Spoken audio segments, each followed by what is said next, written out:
Имам Суфиян Саури өз сөзінде айтқан екен, ма алашту шайан ашадда мин ниети дейді. Ең бірінші оңдой тұрған, дарылай тұрған нәрсебіз бұл біздің ниетіміз екен деп айтқан екен. Ошонда ниетті дайыма тұрғанда, басқанда, жатқанда, бәлки машинаны айдағанда, жұмышқа барғанда дайыма ниетімізді оңдап тұралы.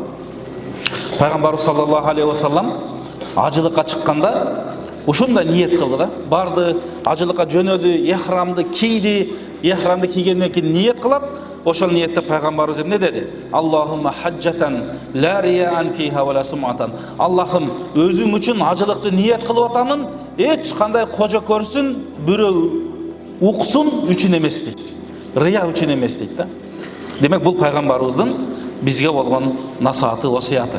Biz de ошол ибадатты аткарганда, кандай жакшылыкты ишти аткарганда эмне кылышыбыз керек? Ниетти оңдошубуз керек экен. Эч кандай кожо көрсүн, бирөө уксун, рия болбош керек.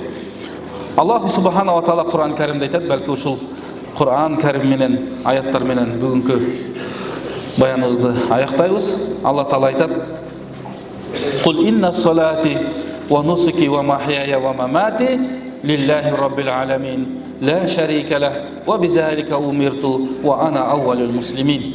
Бұл ошол Ибрахим пайгамбар жөнүндө, башка пайгамбарлар жөнүндө айтылган. Айткын дейт Алла таала. Айткын дейт ушул пайгамбарыбызга дагы: "Инна салати, менин окуган намазым, ва нусуки, аткарган ажылыгым, ва махяя, менин жашоом, менин бул дүйнөдөн өтүүм дагы баары Алла үчүн.